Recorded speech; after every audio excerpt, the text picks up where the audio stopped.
Welcome back to the channel, guys. So after 3 months long break, we do have our season 11 ranked season, so pretty excited for that. And we are going to start the season 11 with one of my favorite Pokemons in GBL, and that will be Shadow Machamp. So Shadow Machamp was pretty much extinct once the XL Azumarill and stuff like Nidoqueen were introduced. So getting a chance to play with Shadow Machamp is something that I cannot really miss, because I really like using it, and have made probably one of I have made a lot of videos, and probably Shadow Machamp is the one which have almost every season has at least one video dedicated to it. So pretty excited for that. And if you will look at the chapters, you'll find a very interesting KO montage towards the end. So I was trying to make a video on Kanto Ninetales, Overheat Kanto Ninetales, but those were so early in the rank that really I felt like it would be fair for the audience to view a KO montage rather than full-blown battles. So if you want to check that out, make sure to look at the chapter section. I have put it towards the end. So before we start with the battles, if you are new to the channel and you like our content, don't forget to hit the like and subscribe button. And if you want to join the Battlestar Discord server, have interaction with me and other members of the community, do make sure to check out that link as well. So without further delays, let's start with the battles and see how the battle goes. So the team which I'm using today is Shadow Machamp in the lead, followed by Double Ghost in the back, which you might have seen a lot of renderish, which you have seen a lot of times as well. So this is just my season 2 last season ending, and I didn't really played a lot of battles, but still played enough to get to the maximum rank, so it didn't really matter. And starting off this season with I started off with Alola Ninetales, as I said, sorry, Kanto Ninetales, as I said. But yeah, let's focus on this one. So picking up a very positive lead in form of the Shadow Lapras, expecting a swap coming in, and the opponent swaps to Machamp, and I made relatively quicker swap to Alolan Marowak. And one thing that I really need to work on is my switching, because since I am out of practice, I haven't been really this is one thing that I am struggling with it.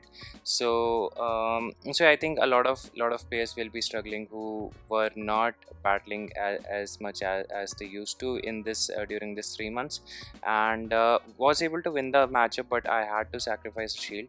But I get the shield back, and this Lapras will need to throw a charge move if they want to KO us. And looks like I'm not really sure what I tried to do there, but somehow I plan to sack my Machamp, and it's good that I did that because they have a Froslass in the back, so this is relatively good for me. But the game is certainly not over. If they decide to keep this Froslass alive, it will be sort of really difficult for me. So they shield the Shadow Bone, which makes things really difficult for us, because if they decide to overfarm, which they do not, so I really need to get rid of this Froslass. I do not want to match this Froslass up against mine, so just want to get rid of it as soon as I can. So going for this Bone Club, which barely was in which left Froslass in that health, which was enough for me to get ahead on the energy and had a nice farm on Froslass. So we will go for the Shadow Ball here, and this will knock out. Yeah, this will barely knock out the Lapras, and I think my opponent realized that they lost the game. So yeah, GG's. Moving on to the next one, picking up a negative lead and safe swap into Froslass. The opponent brings in Empoleon, so this is negative for Froslass. If they shield the Shadow Ball and then they decide to go for a farm down, that will probably be the worst situation. So the first condition is fulfilled definitely, but the opponent decides to throw, which is fine for me, because now I will be able to just let go of my Froslass and look to completely farm this thing down with my Machamp. I will need to invest a shield though, because the counter damage is not enough to take out the Empoleon at that range. So they go for this Drill Peck, and but luckily enough we are able to farm down without taking a lot of damage.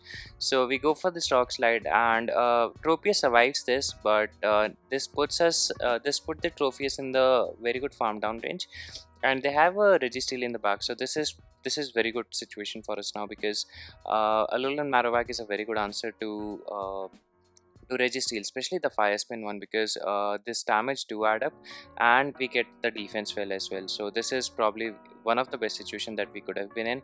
So we shield the Zap Cannon because Zap Cannon is the move that will do most damage, so it made sense to shield that.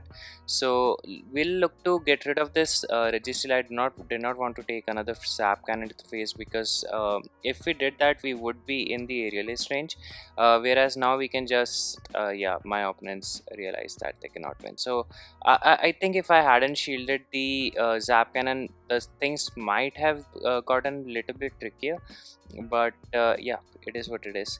So moving on to the next game, and we are throwing this cross chop at the Whiscash. So this is the matchup which I like to stay in, and typically I don't like this matchup because Whiscash can really threaten our shields, but somehow they are able to get to another charge move before I do. So not really sure if I missed a fast move somewhere, but I am farming a bit of extra energy. So going for this cross chop, and let's see what the opponent decides to do. So they decide to let go of their Whiscash, and in comes Mandibus, and I panic. So panic throw there. I really should have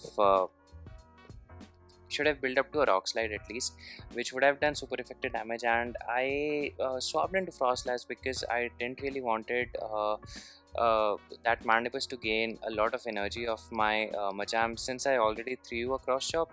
So I will need to shield here because I have a poor ass Alolan Marowak in the back, and I thought somehow that due to this visual glitch in between, I would be able to outpace them, but somehow, yeah, my opponent really played this very well, because now that I will come in with Machamp expecting them to throw a charge move, or I'll pressure them with a lot of counter damage. So we both made the simultaneous swap, and this is probably our one ray of hope where we can pull this match back. But the thing is, even though Alolan Marowak wins this in the zero shields, but we will be in the snarl range, and the Mandibus is too healthy to get fire spin down. So we will have to catch a potential Dark Pulse or an Aerialist onto our Machamp. So they go for this Body Slam, and I have to go for 2 Bone Clubs, and there is not much room to overfarm as well, because we are already in snarl range, so I really cannot afford to overfarm. So we go for this Bone Club, and I made an immediate swap. I was hoping that they'll throw the Dark Pulse immediately, but I think I didn't really think that would have mattered, because I was not getting at a charge move. So picking up a negative lead yet again, and safe swapping into Froslass. So this match is also negative for Froslass, because Charm really does add up, and if any Charmer decides to go for double shield, and I think Froslass will just get annihilated. So they bring in their Hitmontop, which is not a good matchup for them, but I do need to watch out for a Stone Edge, because Stone Edge definitely will be able to knock us out. And I realized that I can gain the switch advantage here. I think I actually got a refund there on the Avalanche, or might be that the tap on the Avalanche didn't register. But this is good for me, because now I will be able to throw 2 Avalanches onto this Wigglytuff, and they let go of the one but decide to shield the first one. Unfortunately, I will not be able to get to another charge move, but we have a Alolan Marowak which will absorb all that energy, and I made an almost instant swap to my Machamp against this Politoed, because I knew that they would be going for the swap as soon as they see Alolan Marowak. So need to call this one, and ends up just being a Weather Ball. So this is good for me, because I can safely shield this charge move here and hope that they'll not get to another one, because Politoed is very spammy. Fortunately, they are barely not able to get to a charge move, which puts us in probably the winning spot. We will be able to threaten the last shield with the cross chop, and counter damage does add up, and we are able to fire spin them down for the win. So yeah, good games. Moving on to the next one, and I think the frame rate drops by something in this particular match. I'm really sorry for that, but we are in a Galvantula matchup, so I would want to stay in this matchup and then soft lose if possible, and then gain energy on my Froslass.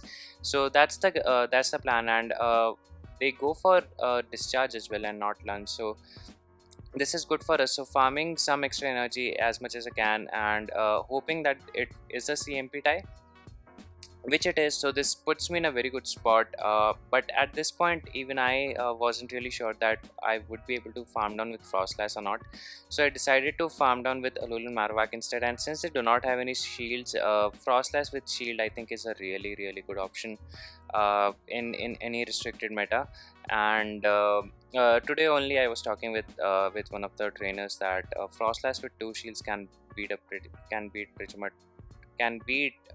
pretty much any Pokemon. So we simmed and seems like it cannot beat Bastardon. Bastardon is crazy bulky. So they have a Toxicroak in the back, and I just tried to do a bit of PM there, trying to get overconfident. But yeah, this game is definitely sealed, and we will be able to powder snow them down.